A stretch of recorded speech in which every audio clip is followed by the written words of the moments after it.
Artinya, yang telah kami berkahi sekelilingnya, agar kami perlihatkan kepadanya sebagian tanda-tanda kebesaran kami. Sesungguhnya Allah Maha mendengar lagi Maha melihat. Ini yang dibacakan oleh Qori'an kita tadi, ayat ini. Ayat tentang Isra. Yang pertama, Allah ingin memperlihatkan tanda-tanda kebesarannya. Apa yang diperlihatkan Allah waktu Isra wal Mi'raj? Banyak sekali. Nah, kalau nak dijabarkan mungkin panjangnya, tapi salah satunya Rasulullah diberi kesempatan melihat surga dan neraka. Sewaktu melihat surga, Rasulullah tersenyum. Mengapa? Indahnya dunia ini, nak pergi kemana baik gitu, nak ke Bali, nak ke luar negeri, itu belum ada apa-apanya dibandingkan indahnya surga. Apa motivasinya? Supaya kita semangat ibadah. Orang yang semangat ibadah, insya Allah mendapatkan tiket masuk surga. Yang kedua, Rasulullah diberi kesempatan melihat neraka. Waktu melihat neraka, Rasulullah nangis. Mengapa? Betapa dahsyatnya siksa api neraka. Apa motivasinya? Supaya kita menjauhi perbuatan maksiat. Karena mengapa? Orang yang berbuat maksiat tidak mau ibadah, ini mendapat tiket masuk. Betul? Dan kabar buruknya, minta maaf, khusus yang kira-kira kaum Hawa minta maaf, bukan Pak Ustadz yang menyampaikan, tapi Rasulullah. Kata Rasulullah, penghuni neraka banyak kaum wanita. Betul itu bukan kataku. Tapi wanita yang di mana dulu? Wanita tempat lain, ya. Kalau di sini, insya Allah seluruh wanita yang hadir, baik ibu guru maupun muridnya, ini yang terlihat ini wajah-wajah calon penghuni surga. Amin. Wah, banyak nih yang doa ke Pak Ustaz, tidak? Termasuk juga kita semua, laki-lakinya yang hadir, calon-calon penghuni surga. Amin. Ya. Lalu sekarang kita kaitkan dengan kehidupan sekarang. Masalah tanda-tanda kebesaran Allah. Begitu banyak tanda kebesaran Allah yang diperlihatkan. Belum lama ini 2 tahun kita tidak boleh berkumpul berkerumun seperti ini. Karena ada apa? COVID-19 atau Mbah Corona. Ya. Dengan Mbah Corona, makhluk Allah yang sangat kecil, tidak terlihat. Tapi begitu membuat manusia ketakutan. Jabatan tangan tidak boleh, berkumpul tidak boleh, uang nak sedekah tidak boleh, segalanya tidak boleh. Bahkan belajar kemarin pakai apa bu? Daring. Apa arti daring? Oh, belajar di rumah, kira-kira model tula, ya lah. Kita ini daring, bukan tidak ngerti. Belajar di rumah lewat begitu susah gitu anak-anak tuh, karena Mbah Corona. Baru sedikit saja yang diturunkan Allah, makhluk yang tidak terlihat. Ini merupakan tanda-tanda kebesaran Allah. Lanjut lagi tanda kebesaran Allah itu sangat banyak. Tidak usahlah jauh-jauh masalah penyakit. Di tubuh kita ini banyak tanda kebesaran Allah. Apa contohnya? Misal, coba kita merenung, berpikir, dan kita merenung ini insya Allah menimbulkan rasa syukur. Begitu banyak tanda kebesaran Allah. Apa yang ada dalam tubuh kita tentang tanda kebesaran Allah? Hanya anggota tubuh tertentu yang diizinkan Allah manjang. Apa coba anggota tubuh yang diizinkan Allah manjang? Kuku. Apa lagi rambut. Apa lagi? Kaki tangan. Ada batasnya itu jangan ya. Maksudnya tuh saat umur 17 tahun mungkin tidak tinggi lagi kalau gitu tapi yang terus panjang walaupun tua. Alis, tidak kumis, jenggot. Itu anggota tubuh yang diizinkan Allah manjang sampai kapanpun. Cobalah kita merenung. Andaikan anggota badan kita ini seluruhnya diizinkan Allah manjang. Telinga manjang sampai ke dengkul, hidung manjang sampai ke ujung kaki, bibo manjang ke juntai. Aku rasa dah cak lagi kita nak makan kue, nak makan nasi, betul? Gigi manjang, tak cak lagi nak ngomong gitu nak kalau gigi manjang. Dagu manjang terjuntai bro. Itu ngalang kepanjang dagu si anu katanya kan. Ngaku panjangnya tuh tak belum sempat motongnya. Nah, andaikan seluruh badan kita ini anak-anak di seluruh diizinkan Allah manjang, kita repot lah. Anak-anak tak baca lagi pergi ke sekolah, sibuk ngurusi anggota nak motong telinga, nak motong hidung, nak motong bibo, nak motong gigi, nak motong dagu. Tak baca lagi nak sekolah. Termasuk ibu guru tak baca lagi nak ngajar bu. Benar tak bu? Kalau seluruh tubuh itu diizinkan manjang. Nah ini kan sederhana Bapak Ibu. Tapi kalau kita mau merenung, ini akan menimbulkan rasa syukur karena merupakan tanda kebesaran. Yang kedua nak, tanda kebesaran Allah di dalam badan kita nih. Setiap makanan yang kita makan ini berwarna-warni. Mungkin kita makan ketan warna putih, kue warnanya merah, kopi warnanya hitam. Tapi besok pagi keluarnya warna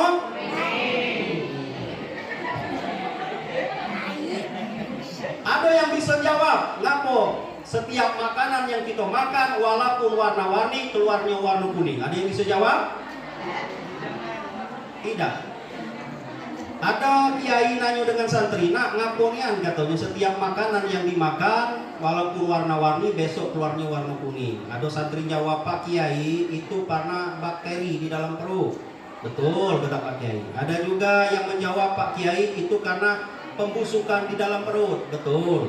Tapi kata Pak Kiai yang paling betul itu merupakan tanda kebesaran Allah. Cobalah kita merenung nak, sepintar apapun orangnya, mampu menciptakan mungkin alat yang canggih, tapi tidak mampu menciptakan alat untuk merubah warna kotor.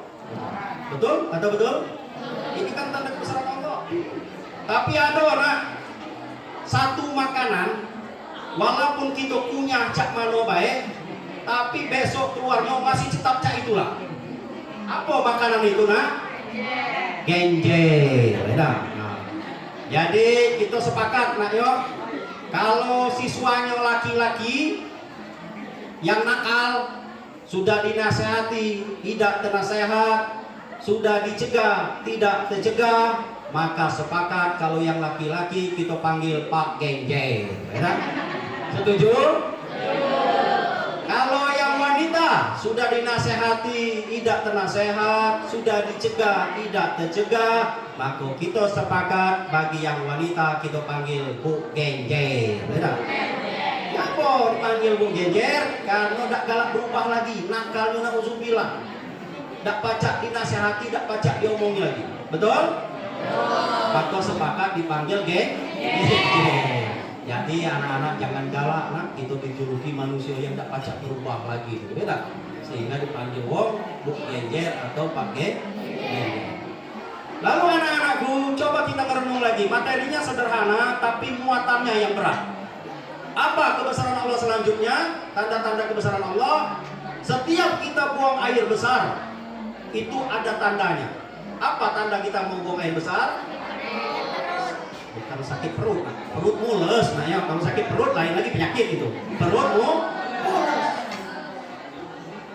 Termasuk buang angin pun itu ada tandanya. Buang air besar, nak, perut kita mulus. Ini tanda kebesaran Allah. Cobalah misalnya, nak, kalau kita buang air besar tidak katik tandonya lagi, tahu-tahu keluar dewek, gitu kan? Saya rasa anak-anak tidak baca lagi belajar di kelas. Baru duduk sebentar, lah keluar. Permisi bu, ngapo? Lah keluar duluan. Betul?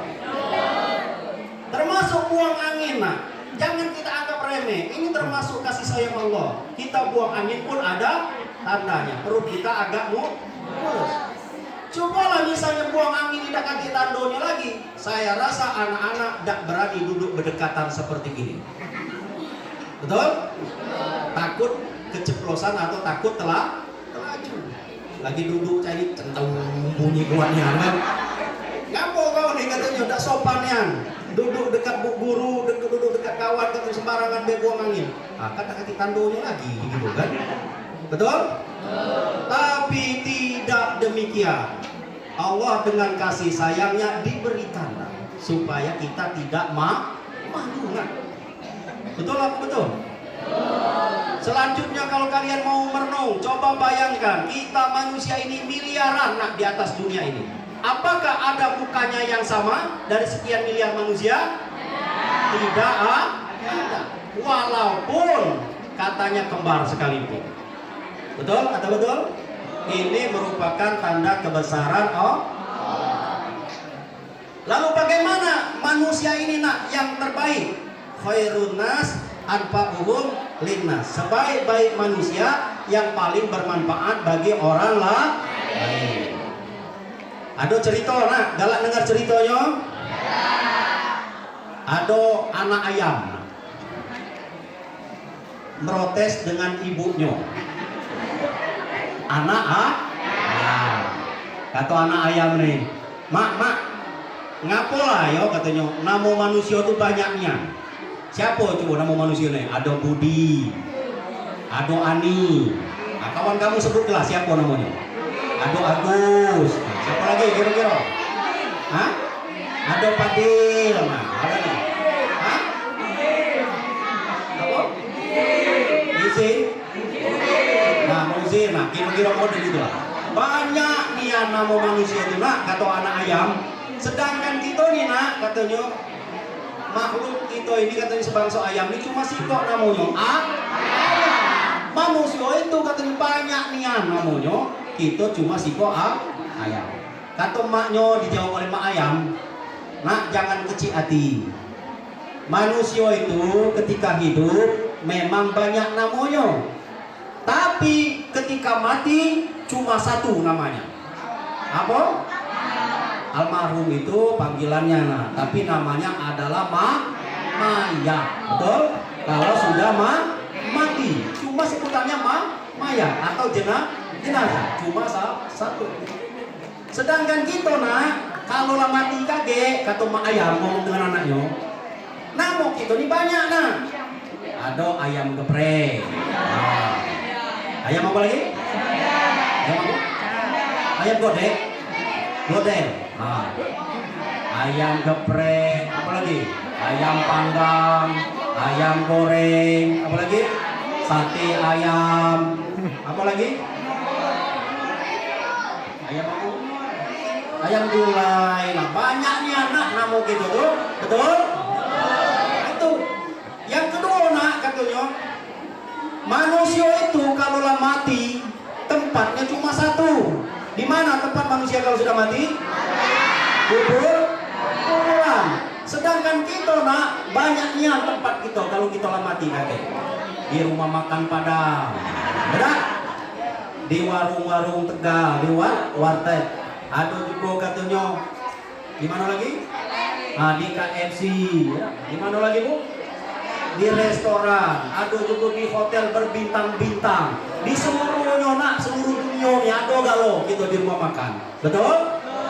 Sedangkan manusia kalau mati tempatnya cuma satu, kuburan. Apa hikmahnya anak-anak? Hikmahnya mumpung kita masih hidup ini, kalau mau menjadi orang yang bermanfaat. Betul atau betul?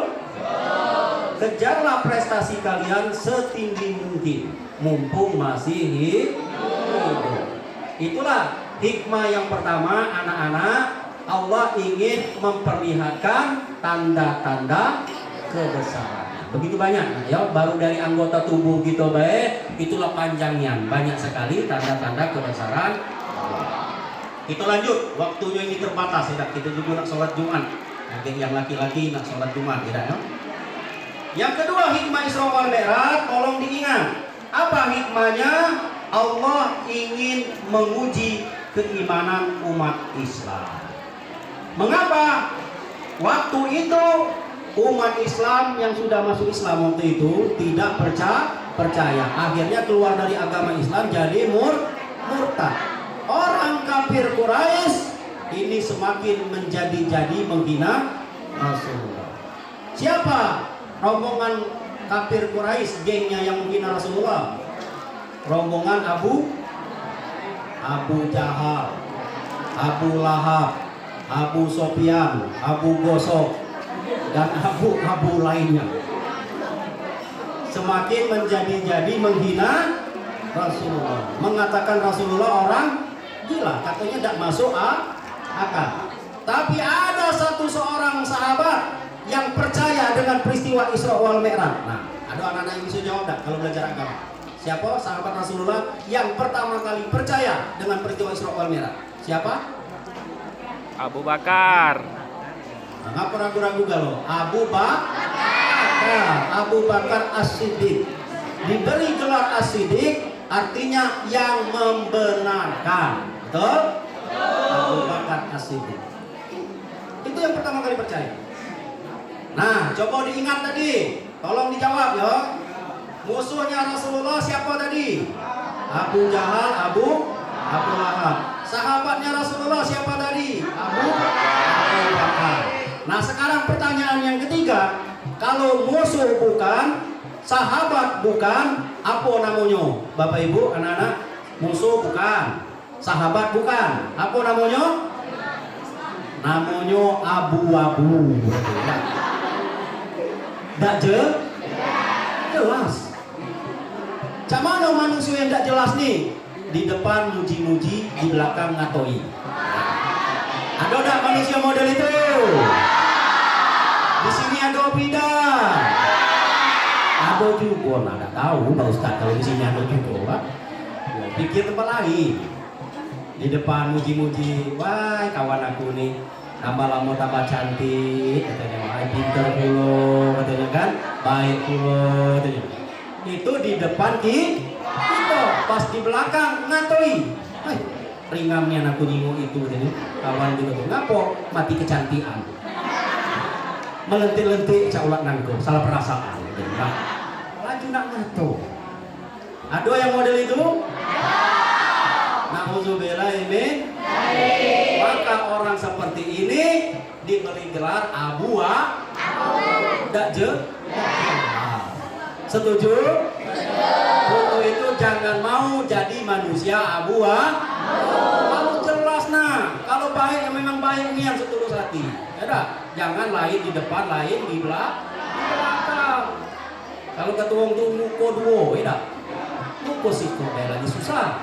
Nak muko duo, betul? Kembali masalah peristiwa Isra wal Mi'raj. Isra wal Mi'raj ini anak-anak bukan tidak masuk akal, tapi akal kita yang belum sampai ke sana. Betul tak? Sebagaimana firman Allah yang dibacakan oleh qari'ah kita tadi, diawali dengan kalimat subhanallazi, maha suci Allah. Kalau maha suci Allah berarti ini kehendak Rasulullah, itu berarti diperjalankan. Ya nak ya, bukan kehendak Rasulullah, tapi diperjalankan. Kalau Allah berkehendak, nak bisa atau tidak? Kun fayakun, jadilah maka jadi. Tidak ada yang mustahil nak kalau Allah berkehendak. Contoh, ini Bapak Ibu Dewan Guru ya. Kalau kita melihat anak kecil, kita akan berpikir, pasti kita berpikir ada ayahnya, ada ibunya. Itu secara logika. Tapi secara iman beda Bapak Ibu. Nabi Adam tidak ada ayah, tidak ada ibu. Jadi atau tidak kalau Allah berkehendak? Jadi.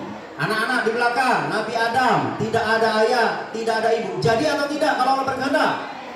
Jadi. Yang kedua, ini supaya meningkatkan iman ya. Nabi Isa ada ibu, tidak ada ayah. Siapa nama ibu Nabi Isa? Siti Maria. Ada ibu, tidak ada ayah. Kalau Allah berkehendak, jadi atau tidak? Makanya sekarang ini Bapak Ibu Dewan Guru banyak wanita yang mengaku Siti Maryam. Ada anak nak katik lah. Atau Pak RT mendata warga, Bu minta maaf nih ya, ibu ini lama tinggal di kampung kami ini, anak banyak tapi laki tidak pernah terjenguk. Kemana suami ibu? Oi Pak RT, aku di Siti Maryam. Betul. Nah, tak pacak kita ngomong model itu ya Bapak Ibu. Ini khusus untuk ibunya Nabi Isa. Pengecualian. Betul atau betul Bapak Ibu? Kembali masalah iman anak-anak. Kalian sekarang sudah di zaman modern, zaman digital, semuanya banyak alat-alat canggih. Salah satunya hati-hati nak dengan HP. HP ini bagaikan pisau bermata dua. Bisa membuat kita selamat, bisa membuat celaka. Membuat celaka ketika HP ini digunakan untuk perbuatan yang tidak benar. Berbohong, berjudi sampai bangkrut, ya tak? Saling membuli, akhirnya dia dukung, ada undang-undang ITE masuk penjara. Itu kalau digunakan untuk hal yang tidak baik. Tapi HP bisa juga menolong kita kalau digunakan untuk hal-hal baik. Contoh, kita misalnya untuk nonton ceramah, untuk merekam misalnya kalau ada pengajian supaya mudah diulang. Itu HP yang bermanfaat. Dan jangan sampai nak kalian sombong dengan HP. Ada orang Bapak Ibu Dewan Guru ngatakan, semenjak ada HP ini dunia dalam genggaman. Saya sampaikan tidak begitu. Tidak semuanya bisa dengan HP. Cobalah kalian ketik di Google atau di YouTube, kapan kalian menikah? Baca ada Mbak Google atau YouTube jawab. Atau Bapak Ibu Dewan Guru kita ketik kapan kita meninggal dunia, bisa tidak Mbak Google jawab? Bahkan menebak kejadian besok saja kita tidak bisa. Untuk itu jangan kita sombong walaupun sudah ada alat yang canggih. Jangan sampai kita mengatakan dunia dalam genggam. Takutnya kita takabur. Betul anak-anak? Alhamdulillah. Iman ini sangat penting. Pengaruh zaman. Kalian boleh hidup modern, boleh gaul, tapi gaul yang positif. Gaul yang positif itu bagaimana? Mengikuti kegiatan ekstrakurikuler yang bermanfaat di sekolah.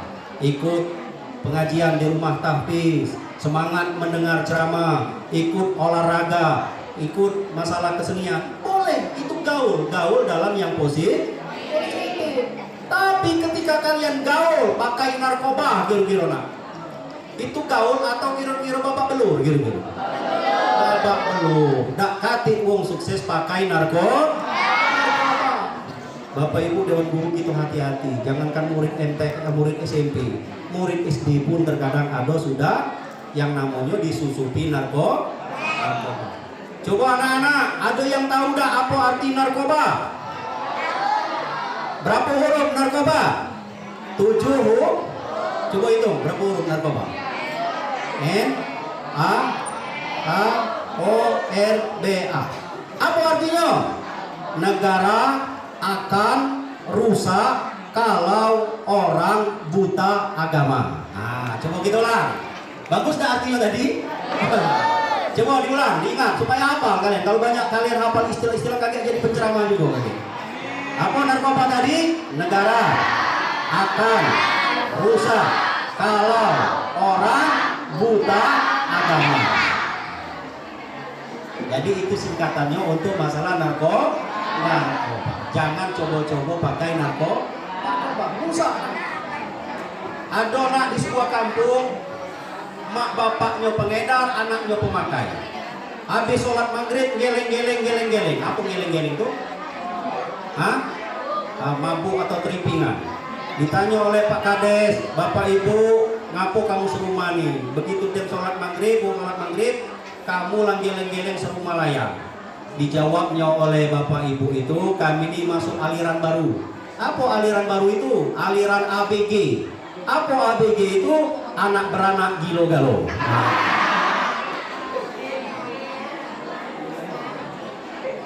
Aduh, tisu. Cuacanya agak panas kan rame ya, ruangan itu sempit. Nah, apa ya? Kita boleh panas badan, tapi jangan panas pikiran dan hati harus sejuk. Alhamdulillah. Jadi jangan coba-coba pakai narkoba. Nah itu yang kedua nak. Apa yang kedua tadi? Untuk menguji keimanan. keimanan. Nah, lalu yang ketiga, anak-anakku. Apa yang ketiga hikmah Isra wal Mi'raj? Rasulullah mendapatkan perintah istimewa, yakni perintah sholat. Mengapa perintah sholat dikatakan perintah istimewa? Karena hanya perintah sholat yang langsung dipanggil menghadap Allah. Kalau zakat, puasa, haji itu melalui perantara malaikat Jibril. Tapi perintah sholat langsung menghadap Allah karena pentingnya perintah sholat. Apa hikmah atau manfaat daripada sholat? Sangat banyak. Nah, Rasulullah mengatakan as-sholatu imaduddin. Sholat itu merupakan tiang agama. Ibu Kepsek tadi lah nanya, sholat apa tidak? Sholat tak kamu nak? Bagi yang sudah sholat, alhamdulillah berarti mendirikan agama. Bagi yang tidak sholat, berarti merobohkan agama. Sholat nak wajib nak. Umur 7 tahun itu sudah diperintahkan sholat. Umur 10 tahun kalau tidak galak sholat dipukul. Tapi mukulnya pakai apa dulu? Ayo. Jangan mukulnya pakai kayu gelam, pakai mata pinggang anak-anak. Ya. Mukul mendidih. Nah kalian umurnya berapa tahun coba? Nah, kalau kelas 7 berapa tahun kalau kelas 7? Hah? 17? 12. Nah itu berarti lebih dari 10 tahun. Sudah wajib. Bahkan boleh dipukul kalau tidak sholat. Tapi mukul yang mendidih. Bahkan sholat ini nak tak katik tawar menawarnya. Tidak mampu sholat berdiri sambil duduk. Tak mampu duduk, sholatnya berbaring. Tak mampu berbaring, kita pakai isyarat. Tak pacak lagi pakai isyarat, kita disolatkan. Betul? Innalillahi wa inna ilaihi raji'un. Jadi sholat itu tak katik istilah dispensasi. Wajib selagi masih hidup. Sesuai tema gitu itu bukan tema nak yang ada merek itu nak. Pak tadi bacanya bagus juga. Hiduplah seakan kamu mati besok. Belajarlah seakan kamu hidup sekarang. Apa penjabarannya? Hiduplah seakan kamu mati besok. Maksudnya supaya kita semangat ibadah. Kalau kita ingat mati, ya Allah besok tak katik yang jamin aku ini masih hidup. Semuanya dalam genggaman Allah. Sehingga kita tak berani meninggalkan perintah sholat. Betul tak nak? Lalu belajarlah seakan kamu hidup selamanya. Rasulullah mengatakan belajar ini tidak ada cukupnya nak.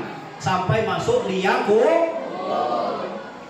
Bapak Ibu Dewan Guru yang sudah lebih sukses dari kalian, sudah duluan sukses, bukan berarti tidak melalui proses nah. Melalui proses. Prosesnya belajar nah. Makanya harus semangat seakan kamu hidup selamanya. Bahkan Imam Al-Ghazali mengatakan nah, kalau kamu tidak mau belajar, maka siap-siap kamu akan menanggung kebodohan seumur hidup. Kalau kamu bodoh nak, maka hidup kamu akan susah. Betul? Ada kata pepatah nak yang bagus untuk diterapkan dalam kehidupan sehari-hari. Dengan seni hidup menjadi indah. Dengan ilmu hidup menjadi apa nak? Terarah. Dengan agama hidup menjadi mudah. Jadi dengan agama inilah kita akan hidup kita ini bahagia dunia akhir. Betul nak? Jadi silakan belajar setinggi mungkin, tidak ada cukupnya. Kami saja yang sudah berumur, sudah bekerja, terus belajar. Apalagi kalian memang masanya dalam masa belajar. Tahu tak anak-anak apa yang membedakan manusia dengan hewan? Hah? Apa? Ada cerita nak, tolong disimak ya supaya kamu jangan kaget termasuk tergolong hewan kaget ya. Ada kerbau nak dengan majikannya. Jangan tersinggung ya, kaget kalau dia merasa atau tidak. Jadi majikannya ini menggembalakan kerbau di tengah sawah. Saat jam 10 pagi, tuannya ini balik ke rumah. Dia ngomong dengan kerbau tuh, kerbau kau di sinilah, aku nak balik dulu. Baliklah ke rumah. Menjelang sholat zuhur, tuannya ini datang lagi ke sawah. Ya. Jadi kerbau ini bertanya dengan majikannya, Tuan, saya lihat Tuan tuh katanya segernya. Yo katanya, balik ke rumah tadi aku mandi dulu. Uji kerbau, sama, aku mandi juga di tengah sawah nih. Uji kerbau. Lanjut lagi kerbau ngomong. Dalam cerita ini kerbau ini baca ngomong. Dia ngomong lagi dengan majikannya, Tuan, saya perhatikan Tuan itu juga sekarang gagah. Tadi lesu. Iyo, aku balik ke rumah tadi habis mandi makan. Uji kerbau, sama, aku makan juga. Makan rumput di pinggir sawah. Lagi lemak ngobrol, kerbau dengan tuannya ini terdengar suara azan. Allahu Akbar, Allahu Akbar. Kerbau tanya lagi, Tuan, itu suara apa? Suara azan. Azan itu tanda apa? Tanda sholat. Tuan sholat apa tidak? Tidak, uji tuannya. Apa jawab kerbau? Samo, aku tidak sholat juga.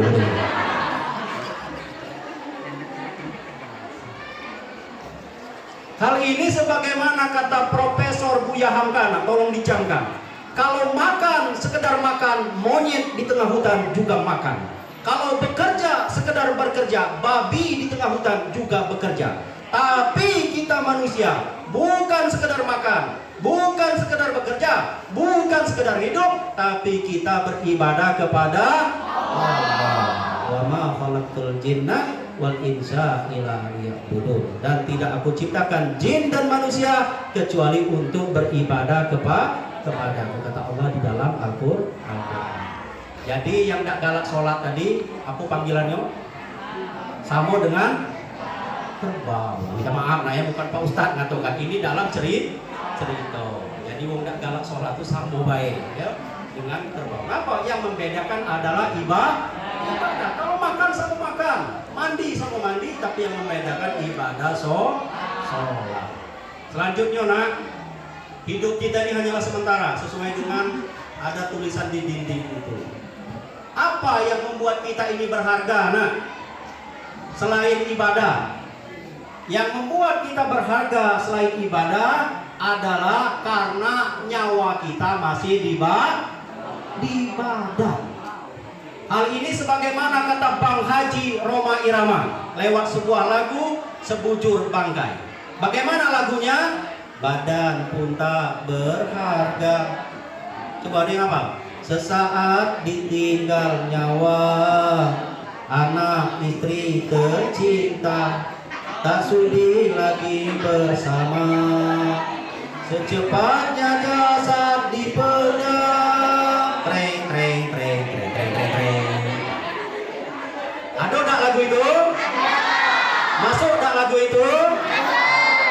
Ngapa Pak Ustadz nyanyikan walaupun lagi ceramah? Karena lagu itu lagu bukan dangdut, nah. Lagu dakwah.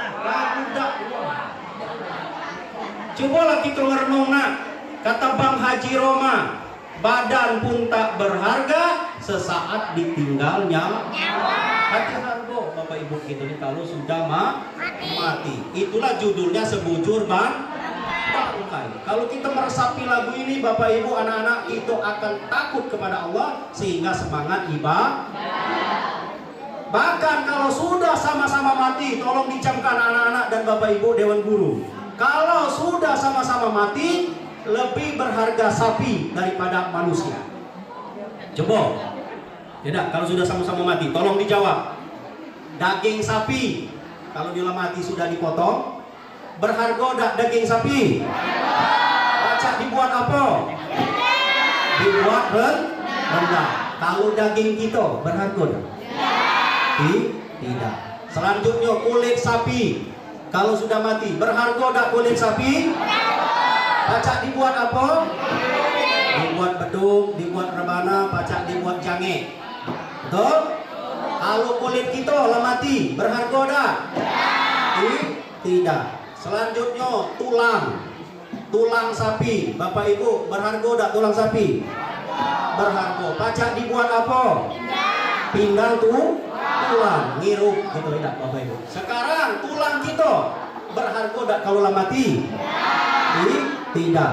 Selanjutnya ekor sapi, buntut sapi. Berharga dak buntut sapi? Pacak dibuat apa? Sobun buntut. Nah, kalau buntut gitu, jangankan nak berharga, nyebutnya baik dak le. Terakhir kotoran sapi, tai sapi. Ada guna dak tai sapi? Untuk apa? Pupuk. Nah, kalau tai kita, jangankan berharga, jingoknya baik kita dak saking dak katik Jadi apa yang nak kita banggakan Bapak Ibu? Walaupun ini agak guyon tapi muatannya dalam. Ini ilmunya Bapak Ibu banyak hikmahnya. Ketika kita sudah mati, lebih berharga sapi. Maka Bapak Ibu, mumpung kita masih hidup, anak-anak mumpung masih hidup, kalian belajarlah dengan semangat, bekerjalah dengan giat. Mau tahu anak-anak supaya kalian sukses? Selain kalian giat belajar, semangat belajar, hormati guru, berbakti kepada orang tua. Jangan sekali-kali nak kalian melawan dengan guru ataupun durhaka dengan orang tua. Banyak nak kisah-kisah, ada murid yang merasa pintar, dia meremehkan guru, durhaka dengan orang tua karena dia merasa pintar. Tapi kepintarannya tidak membawa keselamatan dunia dan akhirat. Mengapa? Karena dia melawan dengan guru, durhaka kepada orang tua. Alhamdulillah ini kunci sukses. Nah, baik di dunia maupun di akhirat, kalian semangat belajar, semangat ibadah, patuh kepada guru, berbakti kepada orang tua, sehingga kalian selamat, sukses, bahagia dunia dan akhirat. Amin. Ya Amin. Bapak Ibu Dewan Guru beserta anak-anak yang dirahmati Allah, maksud hati ingin memeluk gunung, namun apa daya tangan tak sampai. Maksud hati ceramah ini lebih ingin panjang lagi, tapi mengingat waktu yang tidak memungkinkan. Kalau Ustadz Abdul Somad, Ibu Kemsek dan Dewan Guru selalu melihat botol minuman, ada tulisan 60 mili, berarti jangan lebih dari 60 menit. Alhamdulillah Pak Ustadz pas 60 menit. Tadi naik di sini ke mimbar jam 9 kurang dikit, ini jam 10 kurang dikit, pas 60 menit atau 60 mili. Hal ini sebagaimana ada pantun. Dalam dengan pantunnya nak? Baju koko berlengan panjang dipakai oleh anak santri. Kalau ceramah ini kurang panjang, kapan-kapan diundang lagi. Tepuk tangan dulu.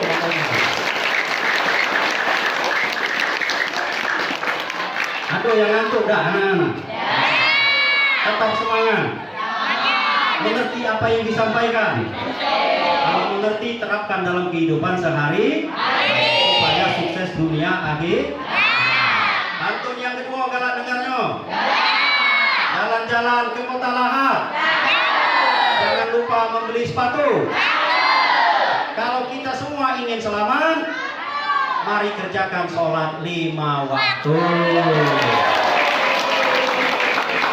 Amin. Mungkin inilah Ibu Kemsek, Dewan Guru dan anak-anak yang dirahmati Allah yang bisa Pak Ustadz sampaikan selama kurang lebih 60 menit ceramah. Kalau ada benarnya yang saya sampaikan ini datangnya dari Allah, saya hanya perantara untuk menyampaikannya. Tapi kalau ada kesalahan, ini kesalahan saya pribadi selaku manusia biasa. Untuk itu mohon dimaklumi dan dimaafkan, mungkin selama 60 menit ceramah ini kata-kata saya agak kasar ataupun kurang halus. Maklumlah, saya ini memang makhluk kasar, bukan makhluk halus. Tidak anak-anak ya. Kalau makhluk halus, Bapak Ibu mungkin berlari. Ada uangnya, ada suara dak kati uangnya. Jadi itulah makhluk halus. Mohon dimaklumi kalau agak kasar. Daud salam, Daud selasi. Cukup sekian dan terima kasih. Assalamualaikum warahmatullahi wabarakatuh.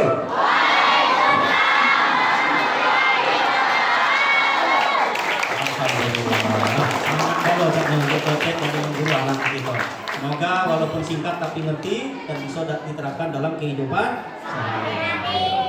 Baik anak-anak beserta Dewan Guru, sebelum kita mengakhiri majelis ilmu yang penuh barokah ini, kita akhiri dengan doa bersama kepada Allah Subhanahu wa taala. Tertib sejenak nak yo, karena doa ini adalah permohonan kita kepada Allah. A'udzubillahi minasyaitonirrajim. Bismillahirrahmanirrahim. Alhamdulillahirabbil alamin. Allahumma lakal hamdu hamdan katsiran thayyiban mubarakan fi kama tuhibbu rabbana wa tarda. Allahumma shalli wa sallim wa barik ala sayyidina wa nabiyyina Muhammad wa ala alihi wa ashabihi masyabihil ghurar. Ya Allah, ya Tuhan kami yang maha kuasa, kami agungkan nama-Mu, kami kumandangkan kebesaran-Mu, karena hanya kepadamu lah tempat kami menyembah, memohon pinta, menyampaikan segala permasalahan. Dan atas kuasa-Mu juga ya Allah, di pagi hari menjelang siang ini kami dapat bersilaturahim di antara sesama kami, sekaligus kami dapat melaksanakan peringatan Isra wal Mi'raj Nabi Muhammadin sallallahu alaihi wasallam dengan penuh taburan rahmat dan kasih sayang-Mu. Untuk itu ya Allah, jadikanlah kegiatan yang telah kami laksanakan ini menjadi kegiatan yang Engkau ridhoi, sehingga apa yang telah kami laksanakan ini dapat meningkatkan keimanan dan ketakwaan kami kepadamu. Ya Allah, ya Tuhan kami yang maha pemberi rahmat, setiap detik, setiap saat Engkau limpahkan rahmat dan nikmat-Mu kepada kami. Namun terkadang kami ini lalai untuk mensyukurinya. Ampuni semua kealpaan kami ya Allah. Jadikanlah kami semua yang hadir pada saat ini menjadi hamba-hamba-Mu yang pandai bersyukur, serta tambahkanlah nikmat yang banyak kepada kami semua, terutama nikmat iman, nikmat kesehatan, umur yang panjang dan barokah, rezeki yang melimpah lagi berkah, petunjuk, rahmat dan hidayah-Mu, sehingga kami tergolong umat Nabi Muhammad yang selamat di dunia dan juga selamat di akhirat. Ya Allah, ya Tuhan kami yang maha mendengar, kabulkanlah segala doa dan permohonan kami, karena Engkaulah zat yang maha mengabulkan permohonan. Rabbana zalamna anfusana wa illam taghfir lana wa tarhamna lanakunanna minal khasirin. Rabbana atina fid dunya hasanah wa fil akhirati hasanah wa qina azabannar. Subhana rabbika rabbil izzati amma yasifun wa salamun alal mursalin walhamdulillahi rabbil alamin. Assalamualaikum warahmatullahi wabarakatuh.